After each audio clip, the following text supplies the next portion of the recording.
দেখো যেটা বলছিলাম ভালো করে দেখো দেখো দেখো, কারণ এই জিনিসটা জানলে তোমাদের মুখস্থ করার দরকার নেই, ঠিক আছে? এখানেই মুখস্থ করিয়ে দেবো।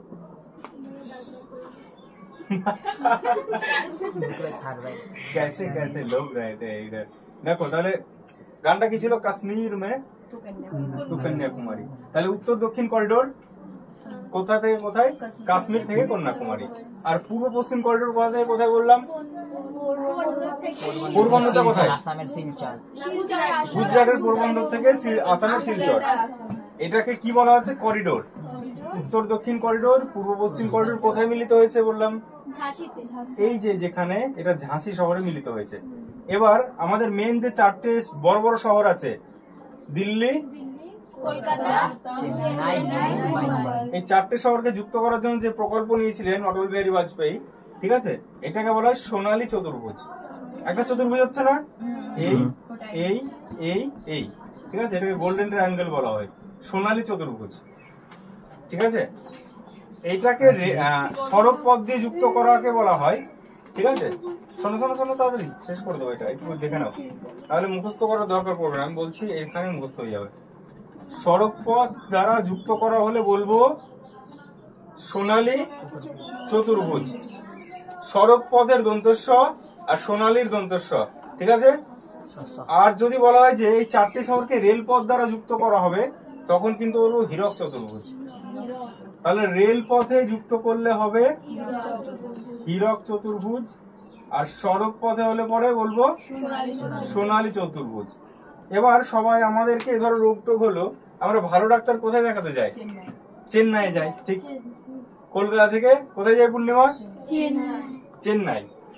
তো তুই চেন্নাই গেলি, 5 টাকা নিয়ে চেন্নাই গেলি, তোর কাছে টাকা নাই, তোর কাছে টাকা নেই, ঠিক আছে? 5 টাকা নিয়ে তুমি চেন্নাই গেলে, ঠিক আছে দেব? হ্যাঁ, 5 টাকা নিয়ে তুই গেলি। মনে কর তুই আজ থেকে 50 বছর আগে আছিস, তুই 5 টাকায় অনেক দাম, ঠিক আছে? 5 টাকা নিয়ে চেন্নাই গেল। এবার চেন্নাই যাওয়ার পর বললো কি, না এখানে তো তোমার চিকিৎসা হবে না, তুমি এক কাজ করো, এই সোনালী চতুর্ভুজ দূরে তুমি মুম্বাই চলে যাও, ঠিক আছে? মানে এখানে তোর 1 টাকা খরচা হয়ে গেল। এবার এখান থেকে তাহলে 1 টাকা খরচা হলে কত পড়ে থাকলো তোর? 4 টাকা নিয়ে গেলি তুই কোথায়? মুম্বাই। মুম্বাই বলো বাবা তোমার তো ঠিক হলো, তুমি এক কাজ করো, দিল্লিতে গিয়ে একটু পুরোপুরি ঠিক হয়ে যাবা। এখান থেকে তাহলে আরো 1 টাকা খরচ হলো। এবার কত টাকা নিয়ে গেলাম দিল্লি? 4 টাকা নিয়ে আসলাম, এবার 3 টাকা নিয়ে গেলাম দিল্লি। 1 টাকা খরচ হলো তো। দেখো তুমি 4 টাকা নিয়ে, ঠিক আছে, দেখ 5 টাকা নিয়ে আসলি, এখান থেকে 4 টাকা নিয়ে গেলি, এখান থেকে 3 টাকা নিয়ে গেলি দিল্লি। এবার শেষে আবার এখানেও 1 টাকা খরচ হয়ে, তাহলে কত টাকা নিয়ে ফেরত আসবে তুমি? 2 টাকা নিয়ে ফেরত আসবে, মনে থাকবে? তাহলে 5 টাকা নিয়ে গেলাম চেন্নাই, 4 টাকা নিয়ে গেলাম মুম্বাই, মুম্বাই থেকে চলে গেলাম দিল্লিতে 3 টাকা, আর দিল্লি থেকে আসলাম 2 টাকা নিয়ে ফেরত। এবার তোমাদের যদি কোয়েশ্চেন করি, কলকাতা থেকে দিল্লি যাওয়ার কত নম্বর জাতীয় সড়ক? 2 নম্বর জাতীয় সড়ক, ঠিক আছে? কলকাতা থেকে চেন্নাই যাওয়ার কত নম্বর জাতীয় সড়ক? 5 নম্বর। চেন্নাই থেকে মুম্বাই যাওয়ার কত নম্বর জাতীয় সড়ক? 4 নম্বর, ঠিক আছে? মুম্বাই থেকে এটা দিল্লি বলছে, কিন্তু আগ্রা হয়ে দিল্লিতে পৌঁছয়, ঠিক আছে? 3 আছে, 8ও আছে, তোমরা 3 মনে রাখলেই হবে, ঠিক আছে? 3, 8 দুটোই হয়, 8 নম্বরও আছে এখান থেকে মুম্বাই, 8, তো 3টা মনে রাখো, 8টা তো লিখিয়ে দেবো। তাহলে মুম্বাই থেকে দিল্লি 3। তাহলে বুঝতে পেরেছো? এটাকে মনে থাকবে তো? শুধু মনে রাখবি কয় টাকা নিয়ে যাবো চেন্নাই? 5 টাকা। তারপর চোখ বন্ধ করবি 6টা। তারপর চেন্নাই থেকে কোথায় যাবো?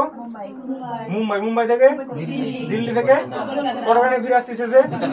2 নম্বর জাতীয় সড়ক কোথায় কোথায়? হ্যাঁ, আর হীরক চতুর্ভুজ রেলপথ না সড়ক পথ? রেলপথ। আর সড়ক পথ কি? সোনালী চতুর্ভুজ। এবার পাহাড়ি অঞ্চলে এই পাহাড় থেকে এই পাহাড়ে যাবো, তাহলে কি আমরা কোন পরিবহন ইউজ করবো? রোপওয়ে। রোপওয়ে বললাম, ঠিক আছে? আর মাটির নিচ দিয়ে যেটা যায় সেটা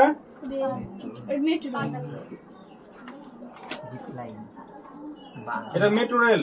মেট্রো রেল প্রথম কোথায় আছে?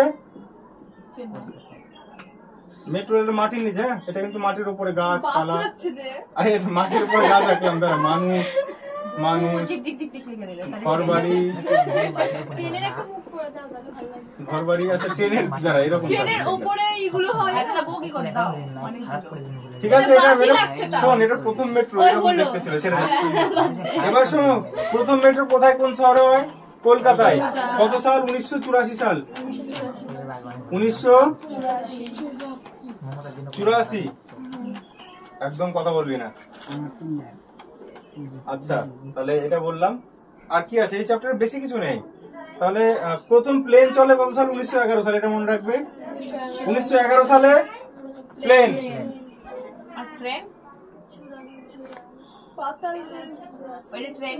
এটা প্লেন। আর 1984 সালে কি চলে? এটা মেট্রো রেল। আর ট্রেন চলে কত সালে? ট্রেন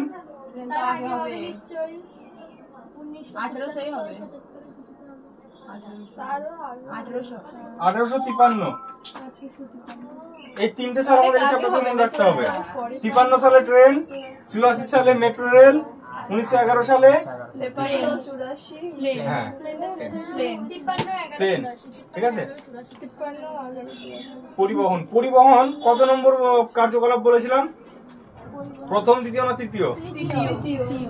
হ্যাঁ, প্রথম কার্যকলাপ কি বলেছিলাম? প্রথম স্তর কৃষি, দ্বিতীয় শিল্প, তৃতীয় পরিবহন।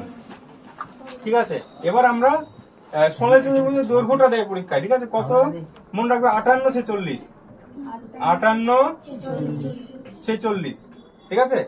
এবার দেখো সবচেয়ে কোথায় টাকাটা বেশি আছে বলো? এই চারটের মধ্যে কোন টাকাটা বেশি? চেন্নাইয়ের টাকাটা বেশি। তাহলে পরীক্ষায় যদি দেয় কোন বাহুটার দৈর্ঘ্য বেশি, কোন রাস্তাটার? চেন্নাইয়ের দৈর্ঘ্য বেশি। সিম্পল ইয়ার। ঠিক আছে। আচ্ছা আচ্ছা, ঠিক আছে, ওকে, চলো।